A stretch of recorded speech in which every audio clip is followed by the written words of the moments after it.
This year's Millionaire Lottery offers 10 incredible grand prize options, including 9 homes, 2.7 million tax-free cash. Get your tickets, millionairelottery.com. Joining us now, our Wednesday regular TSN Hockey Insider, and of course, one half of the Ray and Dregs Hockey Podcast here on the Go-Go Sports Network. It's Mr. Darren Dreger. How you doing? I'm doing okay. You know what? I'm not going to complain at all, other than the day-to-day grind at the mill of insider trading and radio and the podcasts and everything that I do.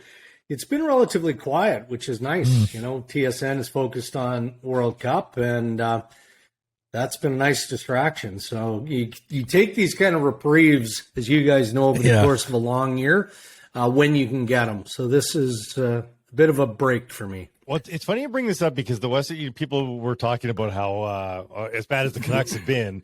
Oh, but the rest of the Western Conference has been so bad. They're actually only this, X number of points away from the bottom of the playoff bar. So I was sort of curious yesterday. I was like, okay, how different is this from last year? And it is strange. Like the number of teams that were at 500, and this is before action yesterday, at 500 or below 500. Was like almost double the previous year. And I don't know how the math works on that, how you can have a bunch of losing teams in one year and not in the, like, where do the wins and losses go? I don't know. But it is a little bit peculiar. But at the same time, I feel like teams that were slumping kind of right the ship a little bit. So has it postponed any of the hot and heavy trade talk? Because we're going to talk about the Penguins in a second too, but they were dreadful for a second, but righted the ship. Leafs had that tough start, righted the ship. There hasn't really been a lasting run of horrific play. No, you're right, and I think in the big scheme of things, that's probably by league design going back a number of years, maybe with the introduction of the salary cap, right? Like league parity. So if you want to make a conscious organizational decision that you have to go into rebuild mode, all right, well, you go through 2, 3, 4 years of pain and suffering, excuse me, and then you get right back at it, provided that your scouting department is sound and you draft and you develop properly. So I think that's what happens. So what we used to look at 20 or 25 games into a regular season and say, okay, well, teams know what they need. They know what they have. Here are the buyers. Here are the sellers. Not that easy anymore. Teams need a little bit more time.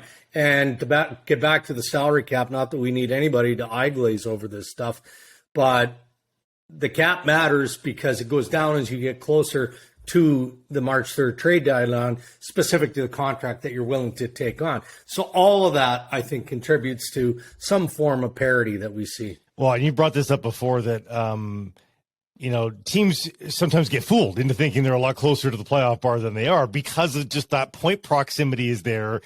Even though the Ken Holland rule ultimately still has survived the cap era in a lot of ways, that you still know what you are, but you fool yourself into thinking that you're maybe better than that. 100%. And you hear the general managers talk about this every offseason. You better like the team that you have and the team that you built in the offseason, because that's the team that you're going to have to live with. And for the most part, that's true. You do see teams, and the Vancouver Canucks were, again, early into the pool, dabbling, right? You make smaller level trades that can be meaningful over the course of a long season, but it's going to take a bit longer to, see any of the stuff that we've speculated on, not specific to the Canucks, but across the league, to materialize. It's just a grind, man. And then you throw injury on top of that. Again, I checked the other day, and there are multiple teams, I think it's close to 20 now, that are operating in LTIR. And then a number of teams on top of that are within $1 million of the salary cap. So if you're making trades or trying to get any dialogue going, it essentially comes down to dollar in and dollar out. Do we have a sense, Dregs, of $4.5 million that the commissioner was talking about increase wise? I know it's a very complicated formula. It's going to take the bulk of the year, but do you know whether managers are erring on the side of hopefulness at all? No, that would be a mistake. They're hopeful for sure, but until they have that money to spend, how can you spend it? You can't. And every team that is up against the cap also his contracts that they've got to negotiate. And that's why more and more we see, like, I tell you what, fellas, I shouldn't be surprised. Been around this business a long, long time. I'm looking at what Boston is doing, David Pastrnak, and I don't get it. I don't get it. Like, the season he's having, pending unrestricted free agent. I don't know if they feel like they've always had an internal salary cap. Bergeron, Marchand, maybe now it's Charlie McAvoy at $9.5 million.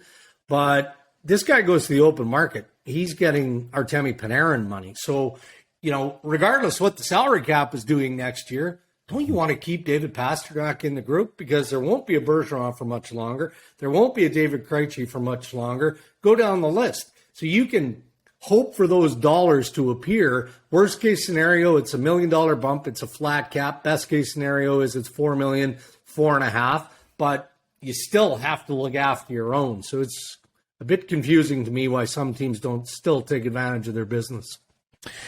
We should note, Blake, that there was a TSN insider trading yesterday, minus the Vancouver Canucks, perhaps for the first time, maybe the second this year. That isn't to say there wasn't issues with the Vancouver Canucks. How concerned are they with this Rachel Doerrie Human Rights Commission complaint? Well, you never want to be in the news on a negative side of things, especially for an organization that has been at the forefront, I would say, from a front office perspective of bringing in women, talented women, sharp hockey minds, right? Think of Cami Granato, you think of Emily Castonguay, and Emily Castonguay is now right in the middle of it, according to the human rights complaint that was filed by Rachel Doerrie. Beyond that, I think that it's an interesting storyline. I think that people are wondering, okay, what's this full story? Because, we saw the complaint filed and the reasons, which I think we can support why Rachel filed those complaints based on her experience. But then you had the automatic denial from the Vancouver Canucks. And there's a pretty big difference, a gap in opinion between what happened and what didn't happen. So I think for the most part, and I only speak from a media perspective, there have been articles written, Ken Campbell wrote, when everybody responded to it, as I did, others did immediately as soon as the news broke. But I think that we're kind of waiting now for what happens next. And I don't, honestly, fellas, you tell me, I don't know what happens next when it comes to filing a human rights complaint. Yeah, well, where does it go from here? As Rachel told us yesterday, they're still waiting for the Vancouver Canucks to respond. They have not yet filed with the commission, so we suspect that is going to happen at some point. I guess what the Canucks have to answer is, are they going to tell their side of the story here outside of a filing, or are they simply going to drop a filing with the commission at some point, generate a public document, and therefore we can all read through it? Is Emily Castonguay going to speak at some point, being named in the complaint? So, I imagine this is a pretty, and let's face it, I'm not sure you've got a lot of manuals for this one, right? An NHL team dealing with a human rights complaint. I would agree with that. But I would think that in some way there's got to be some direction, communication with the National Hockey League. And if we've learned nothing else from the many stories that we've covered and have read and have experienced in the hockey community, transparency matters. Just come out and tell your truth. And if your truth doesn't match their truth, all right, well, then you leave it up to whatever phase of back and forth that is required outside of the organization, outside of the league, and outside of the complaint filed. So there's more to come on this for sure, but just bringing Boston back into the mix for a completely different scenario. We all saw Cam Neely sit at the podium and talk about Mitch Miller and what they didn't know and how disappointed, concerned he was. He openly talked about internal discipline because of how this was botched by the Boston Bruins. And I'm not comparing what Boston went through to what Vancouver might be going through, but you learn from those things, right? Public ridicule is just and it is real. So I suspect that Vancouver will be as transparent as they can be here. As for the motivations, we should footnote this because we were talking, about, well, Rachel was yesterday about how she wasn't in it for the money. I just went to the BC Human Rights Tribunal just out of curiosity. Like I wanted to know what's the difference between this and suing somebody. Guys, 75% of the orders made by the tribunal are for $10,000 or less.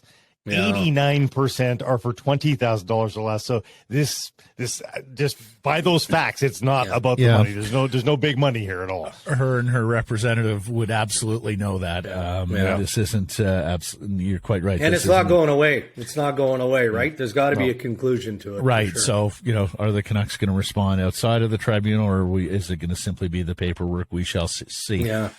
Speaking of money, Dan Milstein is tweeting money bags because his client, Andrei Kuzmenko, is earning money with each and every time he gets out there on the ice. Have you heard anything with regards to the Canucks and trying to re-sign this splendid first-year Russian player?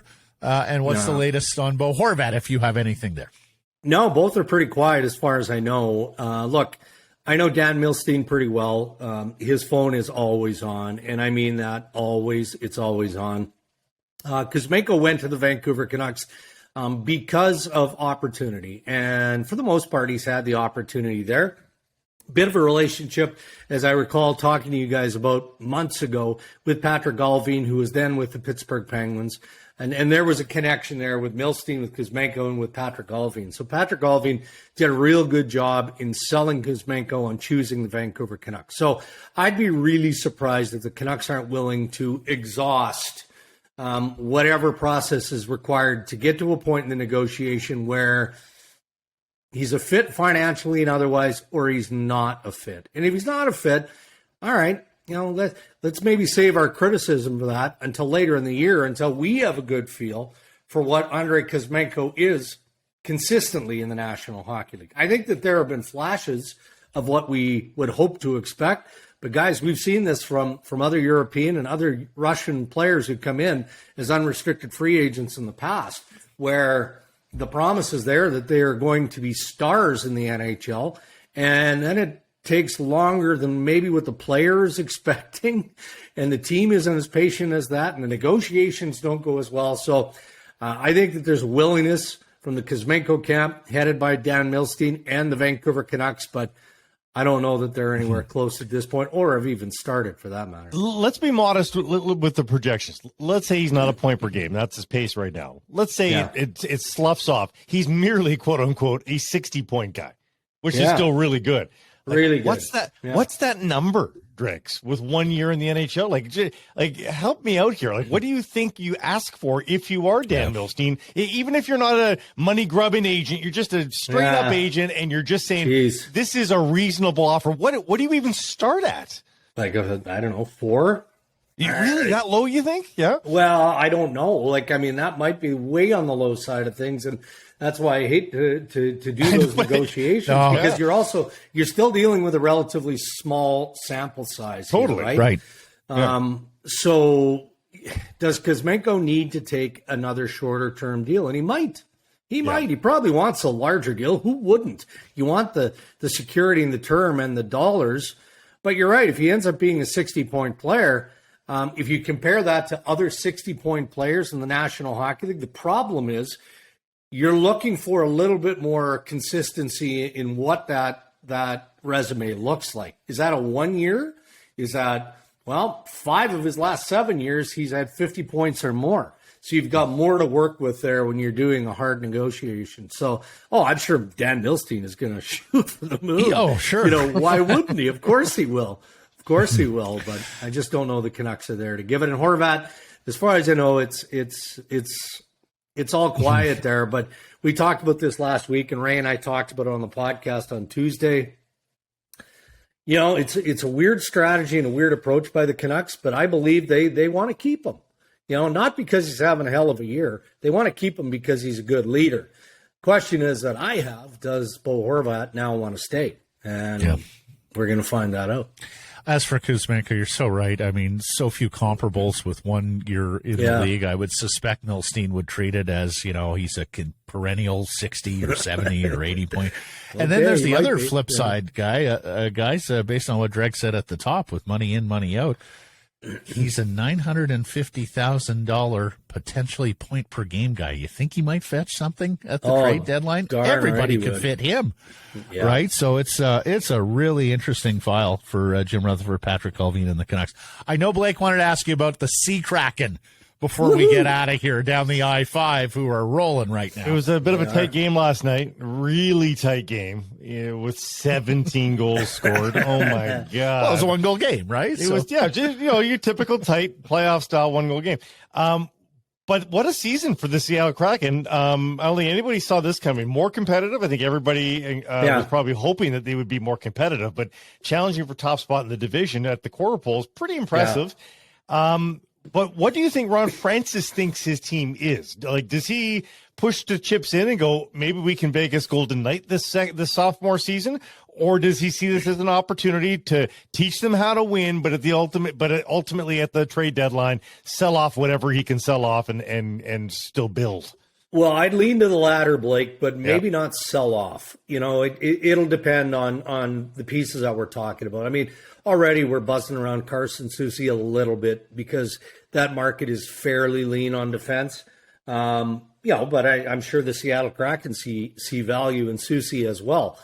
Ron Francis has always leaned towards the more conservative approach. So it feels to me like he's going to look at this year and go, this is just a developmentally strong year for all of our guys. And you start with the obvious, like a Matty Beniers, who's having a real good year. And they've got good balance with Eberle producing the way that Eberle's produced. Their goaltending has been, for the most part, terrific, with the exception of last night, which, that game last night, we all know that coaches preach defense because normally you have to be good defensively to win at any point of the season, but certainly in the playoffs. No chance Todd McClellan and Dave Haxtell, and I know both those guys very well, liked any part of that until the buzzer went and the 2 points were awarded, because that was just defensively porous, that game. And you're looking at an LA Kings team that prided itself on defense, up until this season, and probably feel that way going into this year as well. But, Seattle, I think it's a good story in the league, isn't it? Regardless of how far they go, I feel like they're going to come back to the pack here. I don't think that what we're seeing of late is the true brand, and they are the Vegas Golden Knights. But it's good for hockey to see a team bounce the way that they did off. Good for that market, Dregs. No pun intended here, but they needed to set the hook into that fan base, and last year wasn't going to do it with that performance. So really quickly, though, with this Chris Letang news, and the human part, let's get that out of the way. Brutal. Unbelievably sad for Chris Letang, who suffered a second stroke in 8 years this week here. He's apparently doing okay. So our thoughts are first with the human. There is going to be a hockey fallout there because they have righted the ship here after a rough start. We saw that here in Vancouver. They're doing better, but Chris Letang's been a big part of that. So there's going to be eventually a hockey decision to be made there on whether or not they need to replace that player. Correct. And you're right in how you kind of frame that, because the hockey decision will be secondary. You worry, even though the prognosis is good, according to the Pittsburgh Penguins, that Letang is going to be able to bounce out of this. But bounce in what way? Bounce to a point of where he can return to the National Hockey League and be a star. I think that for sure that's the secondary. This is, he had a stroke in 2014 and obviously responded well and came back, missed a couple of months there. They are going to treat this as cautiously as you possibly can for all of the right reasons. And look, if it comes to a point where Chris Letang's got to make a difficult family decision, and that's what it'll boil down to, different than Jake Muzzin, who's on LTIR to the Toronto Maple Leafs, any of those players at that age and position in their career where you're looking at it and you're going, okay, this has happened twice in 8 years. I don't know, man. And it's, again, according to the release from the Pittsburgh Penguins, it traces back to a heart condition. Yes. So throw that into the mix here too. So he's 35. You wonder, you do wonder whether this is it for Chris Letang without having evidence to suggest that it is, other than the obvious. And if it is, so be it. Then you start talking about the Hall of Fame because he's had that type of career. Marvelous stuff, Dregs. Thank you for this. We wish you well for the next week, and we'll catch up on Wednesday. All right, guys. Have a great week.